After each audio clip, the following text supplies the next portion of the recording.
Segundo tema que quiero poner en foco. Estoy recibiendo mucha información sobre lo que ha pasado con Beatriz Sarlo, ¿no? Esa mujer pensadora intelectual argentina tan buena, tan destacable, por cierto, que, bueno, falleció allá por diciembre del año pasado. Y ahora nos estamos enterando de que hay allá detrás de su muerte una pelea por su herencia y que el encargado del edificio donde vivía Beatriz Arlo, ahí en Caballito, está reclamando ser parte de la herencia. ¿Y por qué? Dice él. Bueno, muestra unos papeles, ni siquiera es un documento, como bueno, uno puede imaginarse, sino que es algo escrito como si fuera en una servilleta. Pareciera que es de puño y letra de Beatriz Arlo, eso es lo que dice el encargado del edificio, donde le hereda, donde les deja primero su gata.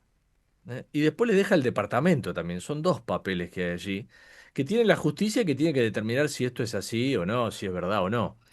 Por eso quiero que nos metamos con el tema de lo que es una herencia, de cómo es heredar una persona. Es tan fácil. Yo escribo acá en cualquier lado, le dejo, te dejo esto y chau, así nomás. Bueno, a ver, está en línea Diego Molina, que es presidente del Consejo Federal del Notariado Argentino. Ahí lo vemos a Diego. Gracias por atenderme, Diego. Buenas tardes. Hola Darío, ¿cómo estás? Bien, muy bien. Bueno, ahí escuchaste la introducción, Diego. ¿Qué es lo primero que se te ocurre? Supongo que mirando desde afuera esta historia, ¿no? Sí, es un tema que sale a la luz, seguramente también el tema de la sede del encargado también Sí, genera claro. también similitudes o también la inquietud de que en la vida real pueden suceder estos temas así y generalmente el argentino de por sí en la experiencia, yo tengo ya 30 años de profesión, no le gusta mucho hablar de la planificación de su herencia o pues, piensa que si es un testamento se va a morir antes o Claro. en lo que llamamos planificación sucesoria. Entonces pasan estas cosas eh, que en el caso de no tener herederos forzosos, se puede, sobre todo en los últimos días de vida, o hay una enfermedad, o una preocupación, como es un gato, del cuidado de una gata o el cuidado de un perro, entonces querer testar. Hay Ahí, dos ahí formas. estamos viendo, ¿no? Digo, ahí Sí. no sé si vos ves en pantalla, para los que nos siguen en YouTube, estamos viendo lo que habría dejado uno de los papeles, no sé cómo llamarlo a esto. ¿Es documento esto, Guillermo, para vos que sos un escribano? Digo, sí, mira, el tema, Darío, es así.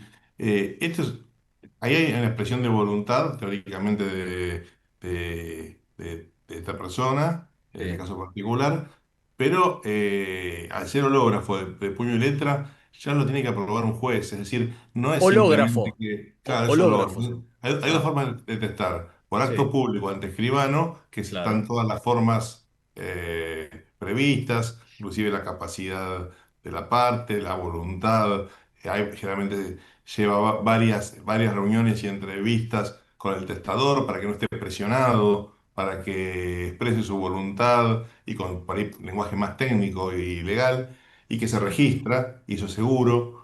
Y por otro lado es la forma del testamento hológrafo, que también a veces asesoramos a la gente que no quiere hacer un testamento por acto público, Es válido por algo también. válido, pero tiene que Eh, reunir ciertas formalidades. a ver. Entonces, el juez va a tener que interpretar si estos documentos que aparecieron reúnen esas formalidades o no, y se le declara válido ese testamento hológrafo que puede llegar a ser o no. A Lo que simple pasa vista, Guillermo, lo que vos viste ahí, recién lo veríamos en Diego. pantalla. Perdón, Diego, lo que veíamos en pantalla, Diego, a Sí. simple vista, digo, ese papel así que dice yo tal, cedo la gata Nini o después el departamento, ¿eso cumple con esos requisitos que vos decís? Por lo que uno ve, tiene fecha, está Sí, escrito de puño y letra, está sí, firmado. Por ahí tendría que decir en vez de cargo lego la tal propiedad. Pero bueno, ya en esta instancia de cualquier documento que aparece así, que es común, no es la primera vez que aparece este tipo de escritos, va a tener que intervenir un perito calígrafo a ver si es la letra del atestador en claro, primer lugar. Si primero. estaba firmado, si es la firma de ella, si realmente expresa su voluntad. El juez va a tener que interpretar si quería dejar ese departamento o la oficina que tenía o realmente lo único que quería es dejar que le cuiden el gato. Entonces ya entra en una serie de pruebas que son complejas y por ahí, si era la voluntad, lo que va a tener que ver el juez es la voluntad realmente de este caso de Beatriz Arlo, si era Claro. dejar el departamento al encargado. Es mucho más complejo de prueba. Es decir, no Es, está claro, por eso es de interpretación judicial y por eso sí. seguramente va a llevar su tiempo determinar esto mismo. Si era la Ah, letra, si es un firmó. proceso largo. Y sí, sí, sí, sí, sí, sí, Ah, sí. A diferencia del testamento para acto público, que nadie lo discute, se claro, aprueba y está registrado y da la claro, seguridad. Entonces, hay una gran diferencia en esto y un poco la cultura del testamento que no está en Argentina.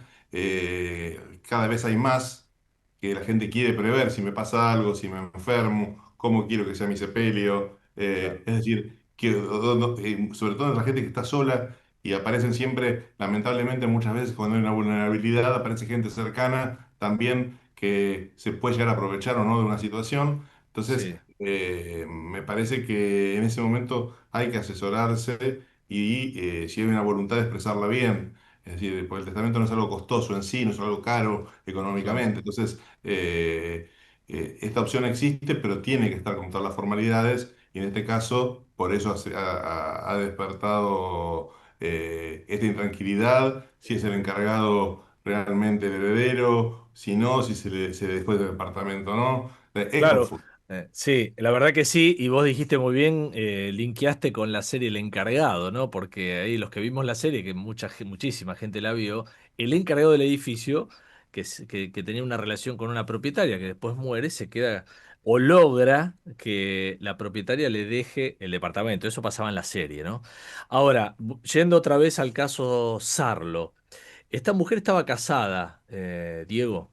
Estaba casada, se había separado hace muchos años, pero no se había divorciado. A ver, no sé, vos, a ver, ¿qué hace el escribano ahí? No vivían juntos hace tiempo, de hecho estaban separados, pero no se divorciaron, no hicieron los papeles, con lo cual esa persona puede reclamar. De hecho, ha reclamado el departamento. Claro, ahí hay un artículo específicamente del código que habla de esto, de la separación, de hecho sin voluntad de unirse.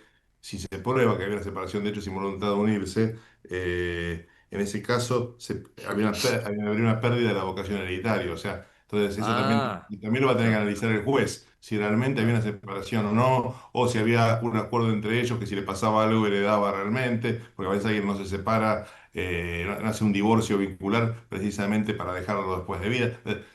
La verdad que es una complicación terrible para el juez interviniente decidir en estos casos que que hay una contradicción, que hay intereses contrapuestos y que claro. seguramente independientemente del departamento también hay una herencia, un acervo hereditario cultural de los libros, de los derechos de autor, de Eso fundaciones también, ese es que otro tema que también, se viene, sí, claro, atrás. Sí, sí, que no está claro en ningún lado esto y entonces si es una herencia vacante, la verdad que es complejo y por eso también viene bien estos casos que son por ahí mediáticos para que uno que esté en una situación de vulnerabilidad, de años o de enfermedad, que piense realmente y resuelva esto bien, es decir, que no le pase esto. Estos claro, nos enseñan los casos por ahí que son más mediáticos a exacto, tomar las decisiones, consultar a un profesional, a un abogado, en el caso de un escribano por el testamento por acto público, y de esa forma proteger los derechos, proteger sus derechos, proteger qué es lo que realmente quiere expresar, porque seguramente hay mucha gente que dice, uy, ¿qué pasa con mi perrito? ¿Qué pasa con mi gatito? ¿Qué pasa con la persona que me compró los ramillos en el último día? Que por ahí es circunstancial. Entonces, claro. todo eso se puede prever, se puede hacer bien y que nadie lo venga a discutir, porque la idea, si uno lo decide, es que nadie lo discuta el día de mañana. Sí. Y Vos acá hay el hablaste, problema de una discusión que está a la vista, sí, y sí, de que el recién, juez es el que va a decidir en definitiva. exacto. Recién hablaste del tema cultural, la herencia cultural. ¿Cómo se resuelve una herencia cultural? ¿Es diferente a una herencia de un edificio, de dinero? Y en principio, si no hay, aquí, si no hay herederos, la verdad que, pues en este caso, aparentemente en este documento lo que estaría dejando a cargo es un departamento, no todo lo Sí, demás. Entonces, bueno, si hay una herencia vacante o si el marido, el ex marido no tiene derechos, va al Estado directamente, ¿no? Sí. Bueno, todo parecía vacante, va al Estado. Ahí estaba leyendo la información que dice que hay un grupo de amigos de Beatriz Arlo, del mundo intelectual, que quieren armar un fideicomiso cultural para que eso no se pierda. Claro, lo que pasa es que si no está indicado en ningún instrumento que por ahí pueda aparecer, muchas veces pasa que aparece un testamento hológrafo y después el juicio sucesorio Claro, siempre se oficia al registro de testamentos a ver si la persona que se murió testó en algún momento. Y por ahí aparece un testamento hace 10 años y 15 años, ha pasado, aparecen varios testamentos que uno revoca el siguiente y realmente ahí se sabe si hubo un testamento por acto público o registrado que también puede llegar a ser una sorpresa en este caso, que aparezca un testamento donde esté expresada por ahí de hace un año atrás una voluntad de una fundación o de algo que ella ya había expresado entre su círculo de amigos, sobre todo en estos casos que hay todo este tema de derechos de autor, de sí, publicaciones, de un bagaje cultural grande. sí. Pasó también en su momento con el testamento de María Kodama y Borges. O sea, son casos que tienen un valor por ahí más los derechos de autor o las publicaciones que hasta un Que las inmueble. propiedades, ¿no? Que claro, claro. Claro, Así claro.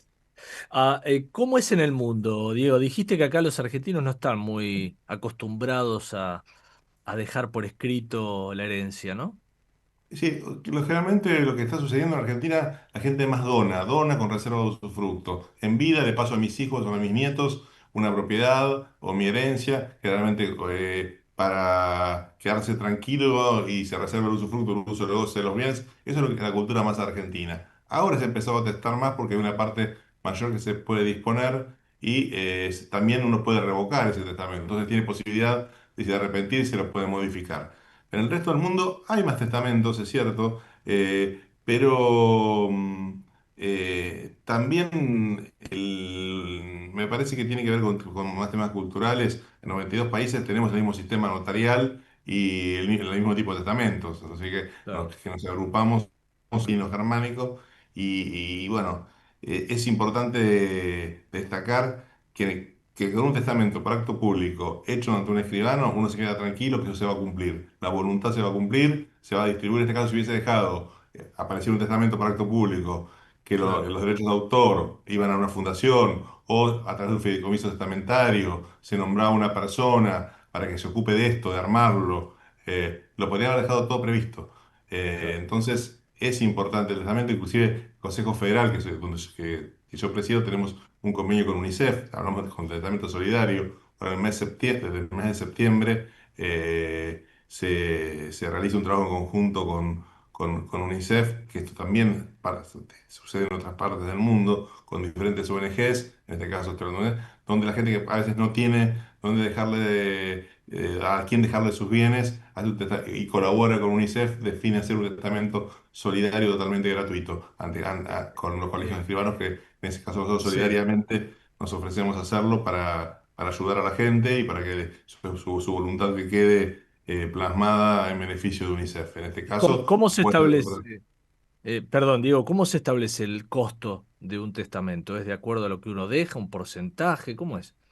no, el testamento tiene que ver, hay por supuesto un costo regular, pero tiene que ver muchas veces con la cantidad de bienes, o si hay legados, porque uno puede dejar y dividir heredero solamente a dos personas de todos sus bienes, es un testamento muy sencillo, o puede legar directamente un inmueble a una persona, otro a otra, otro con cargos, por ejemplo, de cuidar un gato, de cuidar un perro o otro, crear una fundación, como sería este caso. Esos son testamentos más complejos y generalmente cuando una persona va a testar, que dicta sus disposiciones y viene a la escribanía, va a ver un escribano, viene varias veces, no viene una vez sola. Viene a Claro, consultar, se saca las dudas, vuelve otra vez y eso es lo adecuado. Y nosotros como escribanos, ¿qué nos fijamos? Que por eso aquí el rol del escribano me parece que en este caso es fundamental para la tranquilidad de la gente. Que no venga presionado con nadie al lado, que hable, que diga lo que realmente quiere. Le preguntamos muchas veces al testador qué es lo que realmente quiere dejar plasmado en un instrumento así, porque es fundamental. Entonces, esa garantía de seguridad jurídica, de que expresó realmente su voluntad, se la da la intervención del escribano. También está bien el testamento hológrafo en el caso que diga, bueno, que lo pueda tener, pero ahí con el riesgo de que lo rompan de que aparezca algo así que no sabemos bien qué es y lamentablemente entra en tela de juicio la voluntad de esta persona que quería prever que sus cosas vayan a alguien en especial por un determinado motivo. Sí. Así que, Estamos, estamos charlando con el presidente del Consejo Federal del Notariado Argentino, que es Diego Molina. Diego, te quiero agradecer, por haber atendido a Enfoco aquí en Ecomedios. no, con un gusto, Darío, muchas gracias. Igualmente, un saludo, buen fin de, gracias.